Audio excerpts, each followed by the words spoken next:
Berjumpa kembali kita di channel Baligho Ani Walau Ayah. Silakan subscribe, share, and like. Semoga berkah. Ali Sayyidina Muhammad. Rabbi israh li sadri wa yassir li amri wahlul 'uqdatam min lisani yafqahu qawli. Rabbi zidna 'ilman nafi'an warzuqna fahman wasi'an bi rahmatika ya arhamar rahimin. Amin amin ya rabbal alamin. Yang saya hormati tua-tua Tengganai, alim ulama, cerdik pandai, tuan-tuan guru. Yang saya hormati Ketua Masjid Al-Munawwarah beserta perangkat-perangkatnya, Ketua RT beserta perangkat-perangkatnya. Yang saya hormati penasehat Fahmi Tamami, Ustadz Haji Ahmad Suaidi SAG. Kemudian yang saya hormati para asatiz yang hadir pada hari ini, wabil khusus dari Forum Silaturahmi Takmir Masjid dan Musola seluruh Indonesia. Alhamdulillah kami sudah diundang di sini, kami sudah diterima di sini. Kami mohon maaf kalau seandainya ada kata-kata dan tindak tanduk kami yang salah, kami mohon maaf. Dan terima kasih banyak sudah menyambut kami dan mengizinkan kami untuk menyampaikan Baligho Ani Walau Ayah, sampaikan olehmu walaupun satu ayat. Bapak-bapak, ibu-ibu, ibadallah yang insyaallah dimuliakan oleh Allah, Fahmi Tamami ini didirikan itu niat visi misinya untuk membentengi umat dari paham-paham yang memecah belah umat. Salah satunya paham-paham yang membid'ah-bid'ahkan, yang nyalah-nyalahkan ajaran-ajaran ulama terdahulu. Maka kami hadir di sini kepingin memperkuat keyakinan kita bahwa amalan yang dulu diajarkan oleh ulama kita, orang tua kita, guru-guru kita, bahkan yang diamalkan di masjid ini adalah amalan hasanah, bukan bid'ah dolalah, bukan amalan sesat. Dalam pertemuan kali ini saya ingin menyampaikan, insya Allah dengan waktu yang tersedia, mungkin sampai suruh ya dah. Saya tengok tuh terbit 5:59. Kalau suruh tuh biasa ditambah 12 sampai 15 menit. Ya berarti jam 6 lewat sekian lah. Ya, yang penting lontong sama makanan di luar tidak ada dingin. Kayak gitu bela ya. Setuju? Yang pertama, amalan yang disalah-salahkan, yang membuat kita ini terpecah belah, yang membuat kita ini terkotak-kotak, yang membuat kita ini merasa ini saudara seiman tapi menjadi musuh, saudara seiman tapi tidak menyatu hati. Yang pertama adalah beduk. Gara-gara beduk kita ini berselisih. Gara-gara beduk. Beduk itu bid'ah. Pengurus masjid sakit hati tu, aku buat beduk tu puluhan juta, 15 juta buat beduk tu. Sekarang kamu katakan bid'ah. Tak mungkin pula kami tu nak beli neraka tadi tu dengan 15 juta. Kami buat beduk tu karena memang itu adalah adat bersendi sarak bersendi kitabullah. Beduk itu ada dalilnya. Dalilnya apa tu? Apabila dalam satu hal lebih banyak manfaat ketimbang mudarat, hukumnya boleh. Kalau lebih banyak mudarat ketimbang manfaat, hukum haram. Saya tanya, beduk itu banyak manfaat atau mudarat? Dulu, bukan sekarang. Dulu waktu yang buat beduk, waktu mentradisikan beduk itu dulu banyak manfaat apa mudaratnya? Banyak manfaat. Kalau tak ada beduk dulu tu, susah kita tahu kapan waktu sholat. Kalau tak ada beduk tu dulu, tak tahu kita kapan buka puasa. Ada tak kira-kira dulu tahun 2000 lah.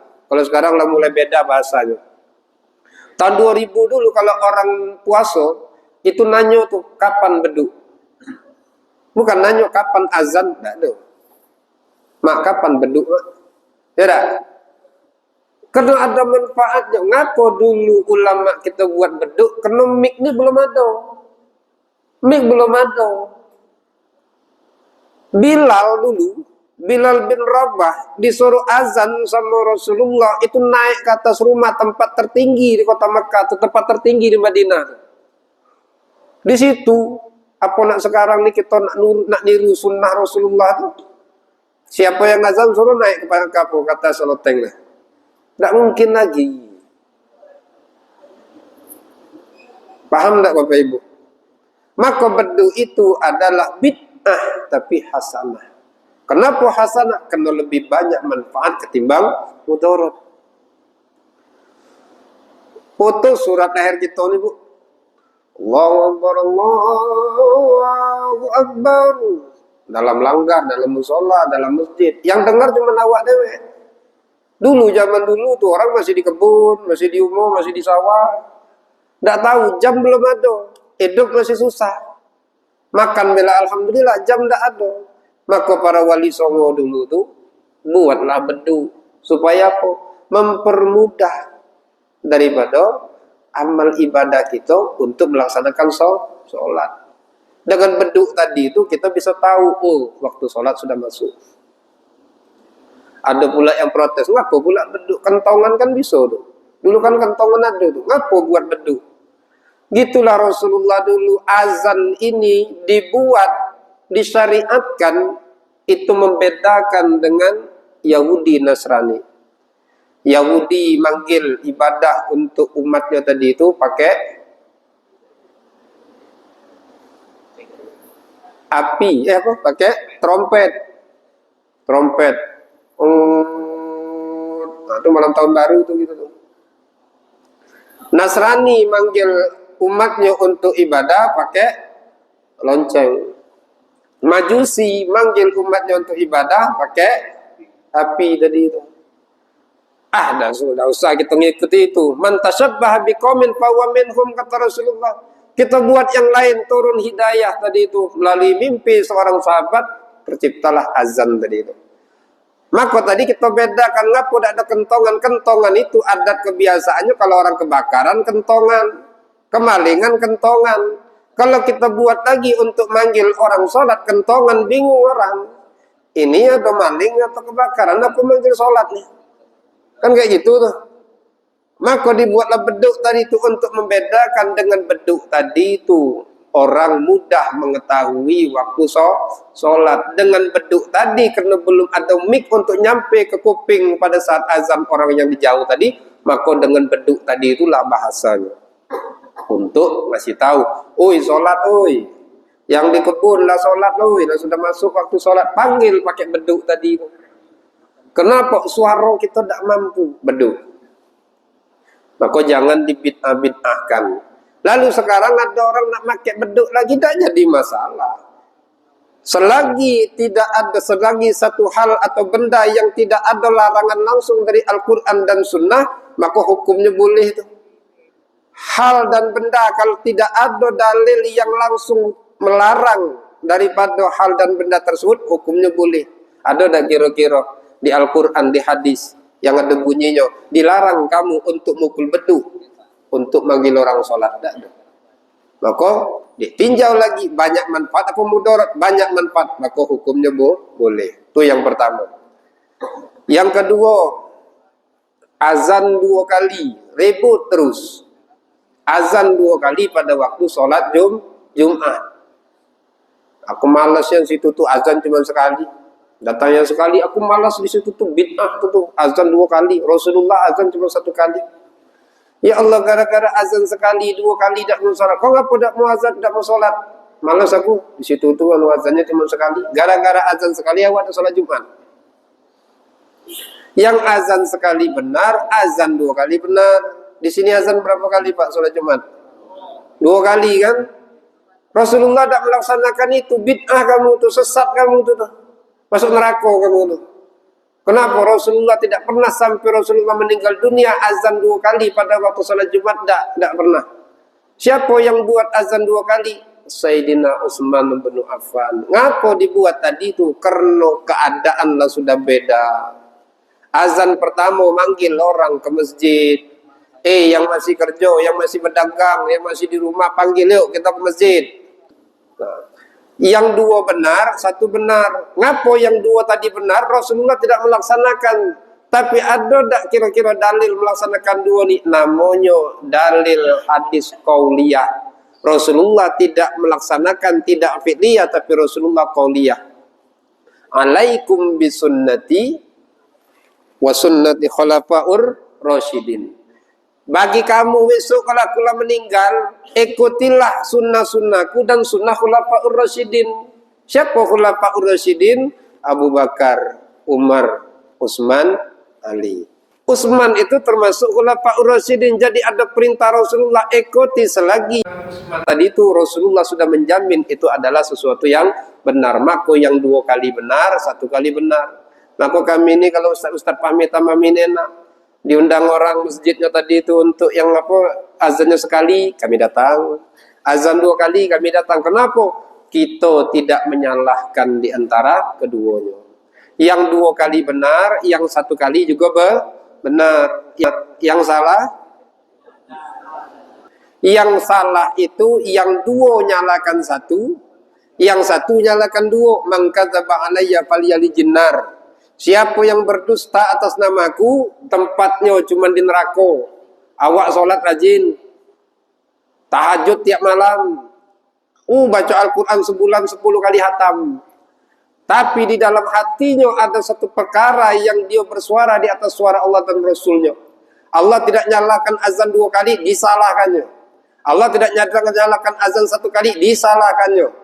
Sampai mati dibawanya itu makan disiarkannya pula. Yang itu tuh salah, tuh bid'ah. Rasulullah sakit hati, Rasulullah murka melihat ada umatnya yang menyalakan ajarannya padahal Rasulullah tidak nyalakan, maka dia mati su'ul khotimah. Hati-hati gitu. Maka kalau sedang ngaji nih, tuh kata Ustaz tadi itu jago mulut. Kalau kira-kira tak penting, yang tak yakin, yang tak usah disampaikan. Nah, tapi kalau yakin, balighu anni walau ayat, sampaikan olehmu walaupun satu ayat. Yang ketiga, sop. Saya masih nengok tuh kalau saya sholat Jumat tuh, masih ada juga masjid yang nempel-nempel tuh. Sop tadi itu.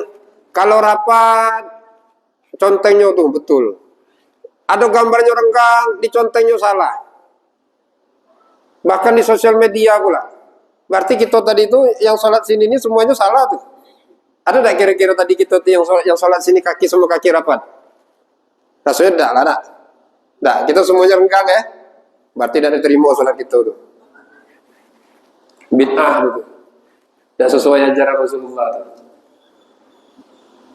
Maka kita tadi tuh ngaji. Nah, yang rapat benar, yang renggang tadi juga benar. Yang rapat benar, yang renggang benar, ada syariatnya. Yang rapat 3 mazhab Maliki, Hanafi, Hambali itu rapat tuh. Ngambil daripada Anas bin Malik.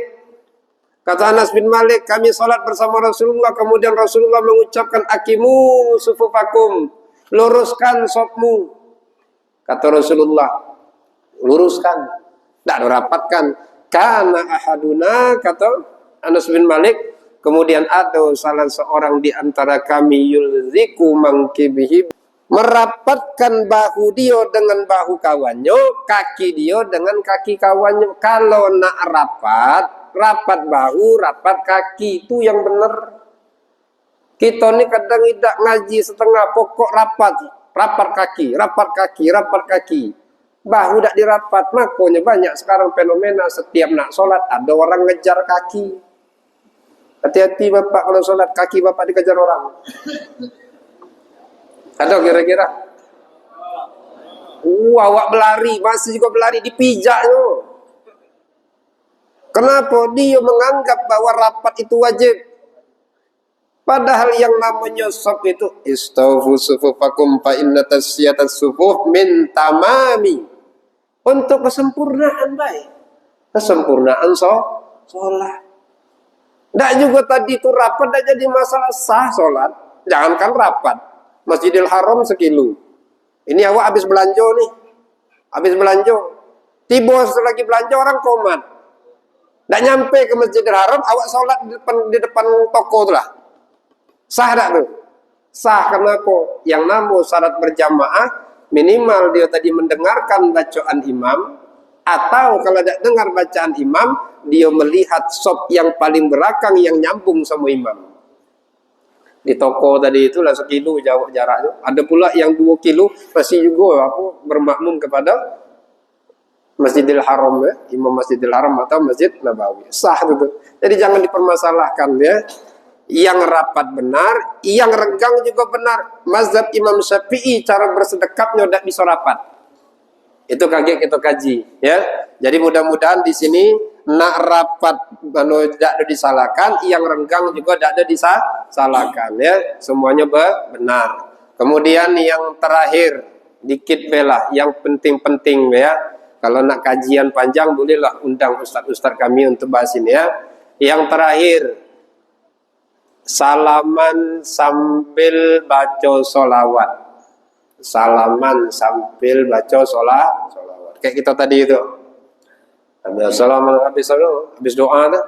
Sallallahu ala Muhammad sallallahu alaihi wasallam. Lah ada pula yang merates tahun 2020-an ni. Mana dalil Rasulullah itu salaman pakai solawat? Dari mana dalil kamu tu baca solawat? Dah ada. Tu berarti ngado-ngado kamu tu. Bid'ah tu. Ya Allah, banyak ni yang kita dimasuk neraka ya dah. Yang namanya salaman pakai solawat tidak ada perintah, tidak ada contoh dari Rasulullah, tapi ada perintah untuk fadilah solawat. Solawat itu keutamaannya, fadilahnya, manfaatnya banyak tuh. Sama dengan Yasin. Baca Yasin itu ada dalam satu kitab 100 fadilah keutamaan Yasin tuh. Banyak. Keutamaan solawat begitu juga. Ngapo kita tadi itu bersolawat, salaman sambil solawat, minimal 1. Ambil yang kira-kira nyambung. Dengan bersolawat, doa dan hajat kita dikabulkan oleh Allah.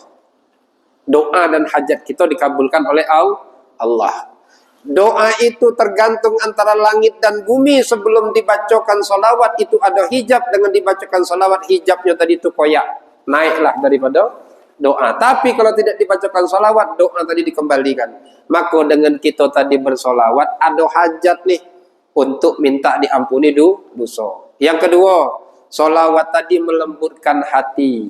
Melembutkan hati. Kita tadi salaman untuk apa Bapak Ibu? Salaman itu minimal kita untuk saling memaafkan, mengampuni dosa-dosa di antara kita. Mungkin tadi itu kalau kita tidak ada solawat. Mana ini? Satu. Nih kalau misalnya kita salawat nih. Sallallahu ala Muhammad. Tahu-tahu di situ tuh ada tuh orang yang kita benci tuh. Kita kan tidak semua tuh yang hadir di sini ini semuanya senang sama kita. Atau mungkin ada musuh bebuyutan kita, tetangga sebelah rumah 80 tahun tidak ada teguran. Tiba-tiba tadi itu kita salawat tuh. Sallallahu ala Muhammad. Karena tadi itu hati kita keras. Kebencian tadi itu merajalela, dendam tadi itu kesumat, tersimpan di dada, tersimpan di hati. Tadi itu karena kita tak keras tadi itu, tiba-tiba nyampe situ, ini musuh aku nih, lewatin baik. Tapi dengan solawat tadi itu salah satu hikmahnya melembutkan hati. Yang tadi itu gelisah bisa jadi tenang, yang tadi itu benci bisa jadi sayang, yang tadi itu keras bisa juga jadi lembut. Maka solawat tadi itulah yang kita laksanakan, dan itu pun merupakan sunnah dari Rasulullah Sallallahu Alaihi Wasallam. Demikian yang dapat saya sampaikan sebelum saya tutup.